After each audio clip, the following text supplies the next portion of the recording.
La reprise des vols commerciaux entre Haïti et la République dominicaine, initialement prévue pour début mai, a été reportée sine die, selon une communication officielle de l'autorité dominicaine de l'aviation civile.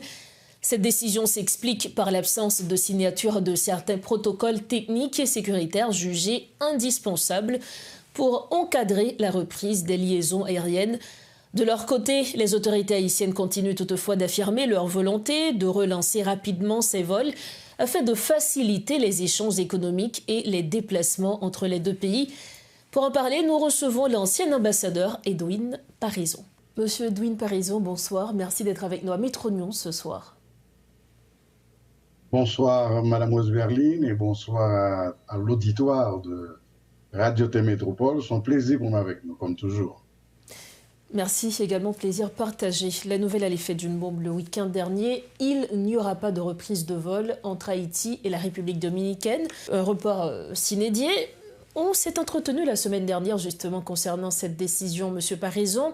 Est-ce que cela vous a surpris? Bon, je pourrais dire que ça tombe comme une douche froide pour tout le monde, et tant pour nos organisations de la société civile comme pour toute la population. On s'attendait à ce qu'effectivement, à partir du 1er mai, les vols puissent reprendre. Et il faut dire que les deux gouvernements étaient déjà en pourparlers, ça fait un certain temps, mais la reprise réelle du dialogue a été effectuée et récemment lors de cette réunion effectuée à Codévi.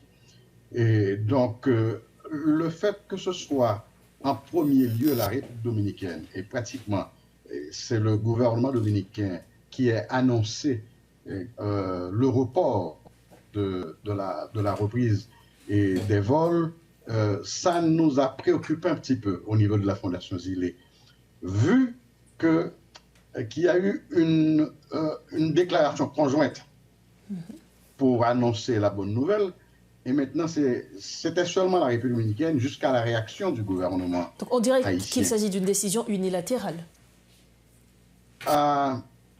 Je ne dirais pas ça totalement, mais ça donne l'impression que les difficultés qu'il y aurait se trouvent beaucoup plus dans la partie haïtienne. Et justement, la République dominicaine a fait l'annonce elle seule. Donc, on s'attendait à des informations un petit peu plus détaillées de la part du gouvernement haïtien. Et lorsque moi-même j'ai lu la note du ministère des Affaires étrangères, et c'est une note qui n'apporte pas trop de précision. La note quand même ouvre une fenêtre d'espoir pour que la reprise soit effectuée pendant le mois de mai. Et là, justement, on attend voir. Mais selon vous, est-ce le problème sécuritaire que nous avons en Haïti ne peut pas être à l'origine de ce report? Donc, même s'il n'y a pas eu tous ces détails, en fait. Le communiqué de l'autorité aéronautique civique, qu'on appelle en République dominicaine la Junta Aeronautica Civile, précise qu'il y a un protocole en élaboration. Et à propos de ce protocole, il y a pour le moins 3 aspects qui ont été soulignés. L'aspect sanitaire, phytosanitaire et de sécurité. Apparemment, tous les services concernés entre les deux pays n'ont pas encore terminé l'élaboration de ce protocole et se mettre d'accord sur le modus operandi.